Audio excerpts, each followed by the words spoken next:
오늘은 여러분들한테 3기 신도시에 대한 진솔한 내용들을 좀 말씀드려 보려고 합니다. 무조건적인 희망적인 메시지가 아니라 제가 가지고 있는 생각들을 공유하려고 하니까 3기 신도시에 관심을 갖고 계신 우리 구독자분들은 오늘 영상을 끝까지 보시면 좋을 것 같습니다.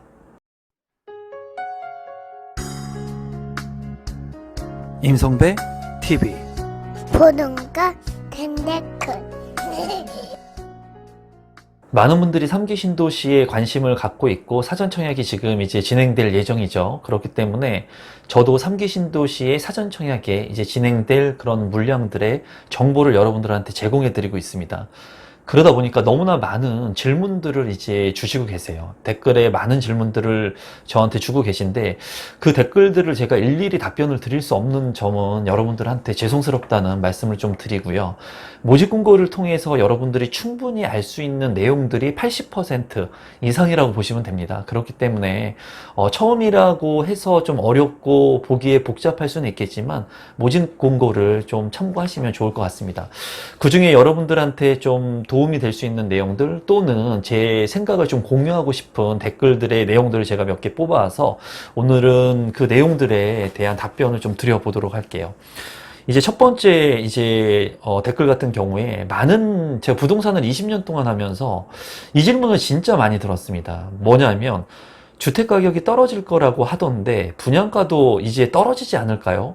이 질문을 하셨는데 이 유사한 질문들, 주택가격이나 부동산 가격이 떨어지지 않을까요? 이 내용을 제가 20년 동안 부동산을 경험한 이 시간 속에서 정말 제일 많이 들어본 질문 중에 하나가 아닐까라는 생각을 하거든요. 이 내용에 대해서는 그냥 간단히 팩트적인 부분 또는 제가 생각하는 거를 간단히만 공유하고 넘어가도록 할게요. 주택가격이 떨어질지, 오를지, 저는 모른다고 했어요, 여러분. 저는 많은 영상들을 통해서 주택가격이 떨어질지 오를지 모르겠다. 다만 둘 중에 하나만 선택하라고 한다면 저는 오르는 것을 좀 상승 여력이 크다는 것에 주안점을 두겠다라고 말씀을 드린 적은 있어요. 다만 주택이라고 하는 것은 여러분들이 주택가격이 오를지 떨어질지를 예측해가지고 사는 것이 아닙니다. 주택이라고 하는 건 필수제이기 때문에 내가 필요할 때 사는 거예요. 내가 필요할 때. 여러분들이 주택이 필요할 때 만약에 돈이 있다면 그 돈과 레버리지를 이용해가지고 주택을 사는 거고요. 만약에 돈이 없다면 소비 절제를 지출해가지고 종잣돈을 모아가지고 레버리지를 이용해가지고 이제 내 집 마련을 하는 거예요. 그러니까 결론적으로 말씀을 드리면 주택가격이 떨어질지 오를지 모른다는 거예요. 그 누구도 모른다는 거예요. 신의 영역이기 때문에 저 역시도 마찬가지고 다만 주택이 여러분이 필요한지 아닌지 그것만 여러분들이 판단하시면 돼요. 만약에 주택이 나한테 필요 없다 하시는 분들은 계속 렌탈을 해가지고 쓰시면 됩니다.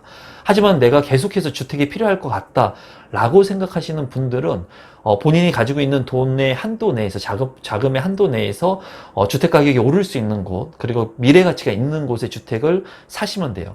저는 여러분들한테 그런 얘기를 하죠. 부동산은 시간을 사는 것이다. 내 집 마련은 하루라도 빨리 하는 것이 좋다. 그 이유는 뭐냐면 제가 20년 동안 부동산을 해보고 43살을 살아보니까 비닐하우스에서도 살아보니까 주택이라고 하는 것은 늘 필요하다는 거예요. 늘. 지금 당장 항상 필요했다는 거예요. 제가 어렸을 때도 비닐하우스에서 중학교 2학년 때까지 살았을 때도 주택은 매일같이 필요했다는 걸 전 느꼈거든요. 그렇기 때문에 하루라도 빨리 주택을 마련할 수 있으면 그게 좋다라는 겁니다, 여러분. 그래서 이 질문의 답변은 이 정도로 충분히 답변이 됐을 거라고 생각을 하겠습니다. 두 번째 질문은 만약 리먼 사태와 같은 금융 쇼크가 왔을 때 3기 신도시는 어떤 상태가 될지 궁금합니다. 이 얘기를 좀 한번 해보도록 하겠습니다. 이 시나리오를 한번 제가 시나리오라고까지는 좀 그렇고 실제로 리먼 사태에 그런 사태가 발생을 했을 때 2008년도, 2007년도에 제가 부동산에서 현업을 하고 있었습니다. 물론 지금은 컨설팅 같은 걸 하지 않아요. 제 사업만 하고 제가 투자만 합니다. 하지만은 2003년도에 공인중개사 자격증을 따고 제가 부동산을 집중적으로 했던 시기가 이 리먼 사태가 발생했던 금융위기가 왔었던 2008년도 그쯤이었어요. 그때 당시에 리먼 사태가 발생을 하면서 이제 버블이 붕괴되기 시작을 했고, 그리고 주택 가격들이 많이 정체됐고 가격이 하락하는 그런 과정들을 겪었습니다. 그리고 2012년도까지 2008년도부터 정체기, 조정기를 겪었죠. 그리고 미분양 물량들이 많이 있었습니다. 그때 당시에 여러분들이 잘 아시는 그런 핵심 지역의 신도시들의 아파트들이 대부분 미분양이 났었습니다. 그래서 그때 당시에 가서 내가 원하면 계약금만 있으면 그런 주택들을 살 수가 있었어요. 그리고 조세특례법이라고 해서 조특법에 따라서 세금의 감면들도 받을 수 있는 그런 시기들이 있었습니다. 근데 이분 같은 경우에는 그런 사태가 또 오게 되면은 3기 신도시는 어떻게 될까요? 라는 거를 물어오고 계시는데, 지금 아마 이 영상을 보시는 무주택자 분들은 두려워하겠죠. 두려워할 겁니다. 2008년도처럼 2008년도부터 그 암흑기 부동산의 공급 과잉으로 인해서 조정을 받는 그런 시기가 오게 되면은 무주택자 분들은 두려워할 거예요. 하지만은 유주택자 분들, 그리고 투자자분들, 일선의 투자자분들은 만약에 그런 사태가 왔을 때 3기 신도시의 상태는 어떻게 될 것이냐, 과거에서 한 학습 효과가 비슷하게 될 거라고 저는 생각을 해요. 많은 분들은 3기 신도시 사전청약에 당첨되거나 본청약에 당첨이 되신 분들은 포기하실 겁니다. 왜냐하면 주택가격이 하락하는 것을 보면서 내가 주택을 사기란 쉽지 않을 거예요. 하지만 일선에 있는 투자자들, 그리고 유주택자 분들은 핵심적인 그런 입지에 있는 아파트들, 역세권의 아파트들, 고양 창릉지구 같이 GTX에 여기 들어오는 핵심적인 아파트들, 하남 교산의 이제 핵심적인 그런 아파트 물량들, 그런 핵심적인 물량들을 아마 매입하게 될 거예요. 저 역시도 임성배라고 하는 사람은 어떻게 할 것이냐, 만약에 그런 시기가 온다면 저는 역세권 위주의 핵심적인 그런 3기 신도시 입지, 가장 좋은 입지부터 선별해가지고 그런 아파트의 물량들을 매입할 겁니다. 그래서 이런 쇼크가 왔을 때, 그리고 지금 일선의 투자자들은 이 3기 신도시의 그 핵심적인 아파트 물량을 내가 청약하고 싶어도, 갖고 싶어도, 사고 싶어도 살 수가 없어요. 왜냐하면 무주택자들한테 한정적으로 이 주택을 공급하기 때문에 이 유주택자분들, 주택을 가진 분들은 내가 이 청약을 통해서 또는 이 주택을 사고 싶어도 살 수 있는 기회조차 없다는 거예요. 하지만 많은 분들이 만약에 이런 금융 쇼크, 리먼 사태 같은 그런 쇼크가 왔을 때는 두려워할 겁니다. 그리고 저는 지금 공급 과잉의 시기가 이제 도래할 수 있다고 봅니다. 지금 많은 주택 공급에 그런 포커스를 맞춰가지고 정책들이 나오고 있고, 사전 청약과 본 청약 일정이 미뤄질 수는 있겠지만 일정 시점이 됐을 때 공급되는 양이 이제 수요 공급의 원칙에 의해 가지고 공급이 많이 부족했던 이런 부분들이 과잉 공급 현상들로 나타날 수 있는 그런 시기가 도래할 수 있다고 충분히 보고 있습니다. 그리고 많은 일선의 투자자들은 그런 시기가 왔을 때 두려워하지 않고 핵심적인 물량의 아파트들 또는 부동산을 투자하게 될 거예요. 근데 우리 구독자분들은 그런 시기가 만약에 도래하게 된다고 했을 때, 이분처럼 리먼 사태가 와가지고 금융 쇼크가 왔을 때 3기 신도시는 어떤 상태가 될지 궁금해하지 않습니까? 근데 중요한 입지의 아파트, 우리 사람들, 인간이라고 하는 사람은 반드시 의식주가 필요하다는 겁니다. 그런 주택들 중에 핵심적인 입지의 3기 신도시의 아파트 물량이라면 조정기가 오거나 침체기가 온다고 하더라도 그런 핵심적인 아파트를 원하는 사람, 수요층들은 늘 존재할 거라고 저는 생각을 해요. 그러니까 우리 구독자분들께서는 만약에 그런 사태가 온다라고 생각이 든다, 또는 만약에 그런 사태가 왔을 때는, 제가 만약에 그때도 유튜브를 하고 있다면 아마 우리 구독자분들한테 제가 가지고 있는 생각들을 공유할 겁니다. 하지만은 그런 제 생각을 공유한다고 하더라도 이런 조정기 금융 쇼크가 오거나 이런 IMF 같은 사태가 이루어지게 된다면 그런 선택을 하기가 쉽진 않을 거예요. 그래서 입지적인 측면으로 봤을 때 3기 신도시는 우수한 곳에 입지를 하고 있는 곳들이 있어요, 여러분. 그런 곳들에 내 집 마련을 하게 된다면 저는 뭐 이런 금융 위기나 그 리먼 브러더스 사태 같이 금융 쇼크가 온다고 해도 시간이 지나면 다시 제자리를 찾아갈 거라고 생각을 합니다.